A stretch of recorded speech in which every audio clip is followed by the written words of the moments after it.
ঈশ্বর কৃষ্ণর জন্ম কর্মই আছে যত, অত কোটি জন্মে কোনে কহি পাবে অন্ত, খবর সবদনে যদি কহন্ত অনন্তে।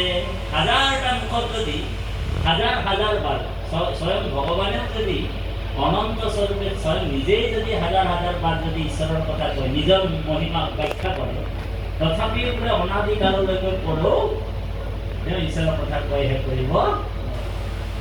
আৰু ব্ৰহ্মাই বোলে চাৰিখন মুখৰেও যদি নিৰন্তৰ কৃষ্ণ কথা কৈ থাকে, কৃষ্ণৰ জন্মলীলা ৰহস্য কথা কৈ শেষ কৰিব নোৱাৰে। যদি ব্ৰহ্মাই চাৰিখন মুখেৰে কৈ শেষ কৰিব নোৱাৰে, অনন্ত স্বৰূপে যদি ভগৱান নোৱাৰে, তেনেহ'লে তাঁতী বাপে এখন মুখেৰে কিমান ক'ব অ হৰি, গগৈ বাপে এখন মুখেৰে মতি নোৱাৰে। গতিকে বৈকুণ্ঠৰ শাস্ত্ৰ ইটো মহাভাগৱত, যেন মতে পৃথিৱীত ভৈলন্ত বেকত, যিমতে কৰিলা শাস্ত্ৰ ব্যাসৰ বজানে, প্ৰথমে হৰিক স্মৰি শুনাব ধানে। এইটো শাস্ত্ৰ বোলে স্বৰ্গৰো নহয়, মৰ্ত্যৰো নহয়, ডাইৰেক্ট ক'ৰ পৰা আহিছে? বৈকুণ্ঠৰ পৰা আহিছে। গতিকে এই বৈকুণ্ঠ শাস্ত্ৰ মহাভাগৱত, ইহাৰ উত্তম ফল হৰিৰ নাম। এই বৈকুণ্ঠৰ কল্পটোৰ মহাভাগৱতৰ মহাফলটো হৈছে হৰিৰ নাম। দেই, হৰিৰ নামে হৰিৰ নামে হৰিৰ নামে গতি, হৰিৰ নামে ভগতৰ কেৱলে ভগত। গতিকে এই মহাভাগৱতৰ মহাফলটো হৈছে হৰিৰ নাম।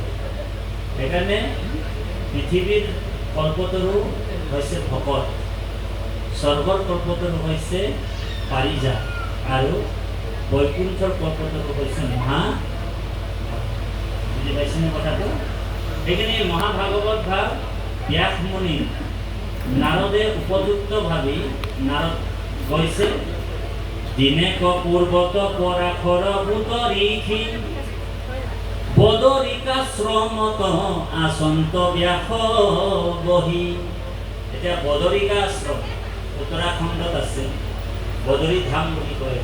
বদৰী ধাম এবাৰ ভগৱন্ত নৰনাৰায়ণ তাত তপস্যা কৰিছে, আৰু তপস্যা কৰোঁতে সূৰ্যৰ পোহৰটো ইমানেই জোৰে আহিছিল, আহি থাকোঁতে লক্ষ্মীয়ে মানে কি কৰিলে, বদৰী গছ, বদৰী মানে বগৰী গছ, বগৰী গছ হৈ কিনি ভগৱন্তক ছায়া দি আছে। সেইকাৰণে সেই স্থানটোৰ নাম হ'ল বদৰিকাশ্ৰম। বুজি পাইছে? ইয়াৰ ৰহস্যটো এইটো। তাৰমানে ভগৱানৰ লক্ষ্মী পদ্মা, পদ্মা বুলি কয় ভগৱানৰ লক্ষ্মীৰ আন এটা নাম পদ্মা।